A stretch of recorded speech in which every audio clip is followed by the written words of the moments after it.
제가 이제 가해자의 보이지 않는 상처를 치료해야 합니다라고 표현한 것처럼 피해자도 분명히 오히려 피해자는 겉으로 보이는 상처와 보이지 않는 상처를 다 갖고 있을 수 있는 거죠. 그렇기 때문에 보이는 상처가 다가 아니다. 그래서 사실 제가 이제 뇌과학 시리즈 쭉 9개월 동안 하면서 그 괴롭힘은 어떻게 뇌를 망가뜨리는가 그 책 내용에 보면 우리는 너무 보이는 상처만 신경 쓴다라는 거예요, 쉽게 말하면. 근데 우리가 더 주목해야 할 건 보이지 않는 상처라는 거죠.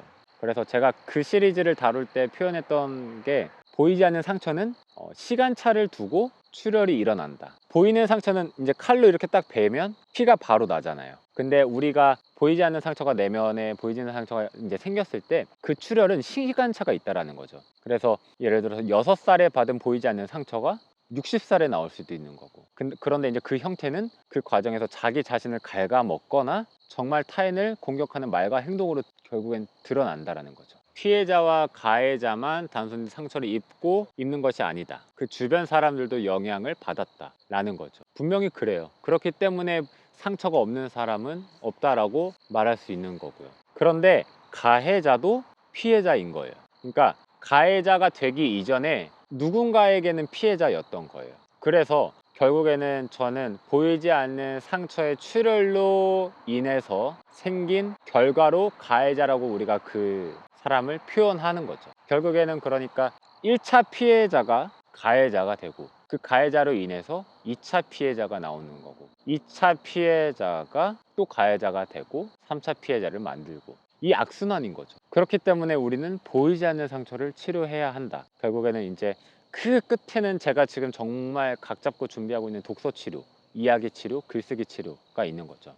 첫 번째 영상은 일단 이렇게 마무리를 하겠습니다.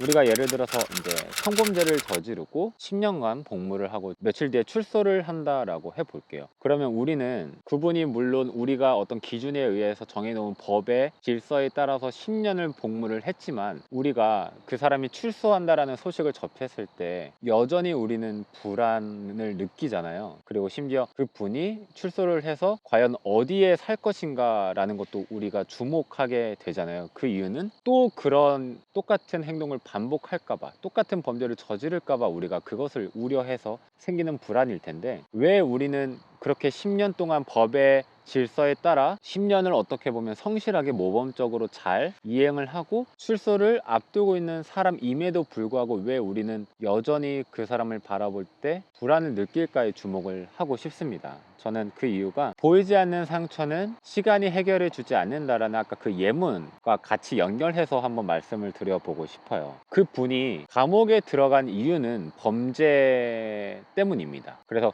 감옥에 들어간 원인은 범죄인 거죠. 그런데 그 분이 범죄를 저지른 원인은 아이스라는 것입니다. 그분이 범죄를 저지른 원인은 그분 안에 있는 보이지 않는 상처 때문이라는 거죠. 그렇기 때문에 그 10년이라는 그 복무 기간 동안 그 보이지 않는 상처를 분명히 반드시 치료할 수 있는 프로그램의 어떤 활동이 이루어졌어야만 하는 거죠. 그런데 과연 충분히 이루어졌는가? 그리고 정말 그 10년 동안 복무를 한 그분이 그분 내면 안에 있는 보이지 않는 상처가 치료가 되었는가가 사실 가장 중요한 거라고 저는 생각을 합니다. 10년이라는 기간이 중요한 것이 아니죠. 어떻게 보면 1년을 복무를 했다 하더라도 그 1년 안에 정말 그분 안에 있는 내면에 보이지 않는 상처가 치유가 돼서 정말 다른 사람이 돼서 마음이 변해서 변화를 받아서 출소를 한다면 우리가 이제 더 이상 그분을 바라볼 때 그 어떤 불안을 느낄 수 없는 것이죠.